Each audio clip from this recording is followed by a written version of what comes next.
नमस्ते दोस्तों। स्वागत है आपका हमारे चैनल पर, जहां हम आपके लिए लाते हैं बेहतरीन किताबों की समीक्षाएं।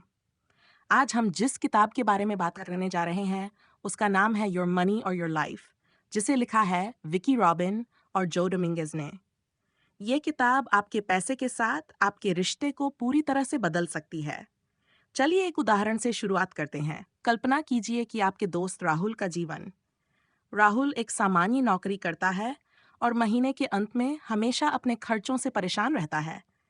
वह महसूस करता है कि जितना भी कमाता है, वह कहीं न कहीं खत्म हो जाता है और उसे ये समझ नहीं आता कि पैसे का सही इस्तेमाल कैसे किया जाए। एक दिन राहुल को योर मनी और योर लाइफ किताब के बारे में पता चलता है और वह इसे पढ़ने का निर्णय लेता है। इस किताब के माध्यम से राहुल ने सबसे पहले समझा कि पैसे के प्रति अपने विचारों को बदलना कितना महत्वपूर्ण है।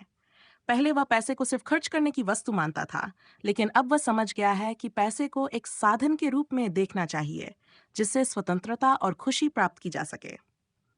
The money trap, the old road map for money.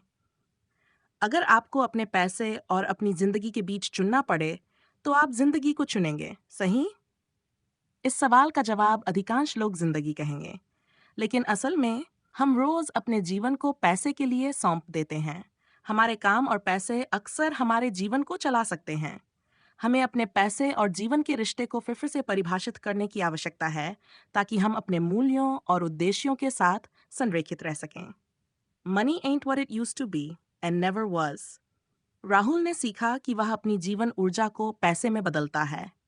जीवन ऊर्जा एक सीमित संसाधन है और इसे किस तरह खर्च किया जाए, यह बहुत महत्वपूर्ण है। ये किताब हमें सिखाती है कि हम अपने जीवन की ऊर्जा का सही मूल्य समझें और उसे सही दिशा में इस्तेमाल करें। Where is it all going? अगर आपने कभी बजट बनाने की कोशिश की है लेकिन उसे बनाए रखने में कठिनाई हुई है, तो शायद आपका बजट आपकी विशेष परिस्थितियों के लिए उपयुक्त नहीं था। इस किताब ने राहुल को सिखाया कि वह अपने खर्चों को सही तरीके से ट्रैक करे और अपनी आय और खर्चों को अपने जीवन ऊर्जा के अनुसार मापे। How much is enough? The nature of fulfilment. Rahul ने समझा कि संतुष्टि पाने के लिए ये जानना जरूरी है कि वास्तव में आप क्या चाहते हैं। मानक बजट सिस्टम अक्सर इस क्षेत्र को नजरअंदाज कर देते हैं, लेकिन जब आप अपनी वित्तीय योजनाओं को अपने दैनिक संतुष्टि के साथ जोड़ते हैं, तो आप अपने जीवन के उद्देश्यों को पुनः प्राप्त कर सकते हैं। सीइंग प्रोग्रेस किताब ने राहुल को सिखाया कि वह अपने पैसे के साथ अपने रिश्ते की स्पष्ट तस्वीर बनाए। उसने एक ग्राफ का उपयोग करके अपने वित्तीय रुझानों को समझा और उन्हें सकारात्मक बदलाव की दिशा में ले गया। The American dream on a shoestring. Rahul ने सीखा कि मितव्ययिता एक बुरी बात नहीं है।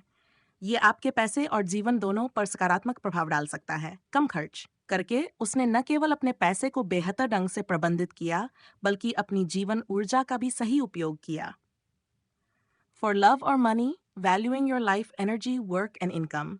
राहुल ने यह भी सीखा कि हम जो काम करते हैं वह हमें परिभाषित नहीं करता। हमें अपने आप को, अपने मूल्यों और जीवन के उद्देश्य को गहराई से देखना चाहिए और फिर काम के बारे में अपनी सोच को बदलना चाहिए। The crossover point, the pot of gold at the end of the wall chart. Rahul ने वित्तीय स्वतंत्रता प्राप्त करने के लिए अपने पूंजी का सही उपयोग करना सीखा। उसने अपनी बचत और निवेश को सही दिशा में लगाया और अंततः अपने खर्चों को कम करके और अपनी आय को बढ़ाकर वित्तीय स्वतंत्रता की ओर बढ़ गया। Now that you've got it, what are you going to do with it? अब जब राहुल ने अपने वित्त को अपने मूल्यों के अनुसार प्रबंधित कर लिया है, तो अगला कदम है उसे बढ़ाना। उसने अपनी पैसे को लंबी अवधि के निवेशों में लगाया और एक आपातकालीन निधि बनाई, जिससे उसे अनिश्चित समय में मानसिक शांति मिल सके। तो दोस्तों, योर मनी और योर लाइफ एक बेहतरीन किताब है जो हमें सिखाती है कि पैसे के साथ हमारा रिश्ता कैसा होना चाहिए और कैसे हम अपने जीवन को आर्थिक रूप से सुरक्षित बना सकते हैं। अगर आप भी अपनी वित्तीय स्थिति को सुधारना चाहते हैं और जीवन को अधिक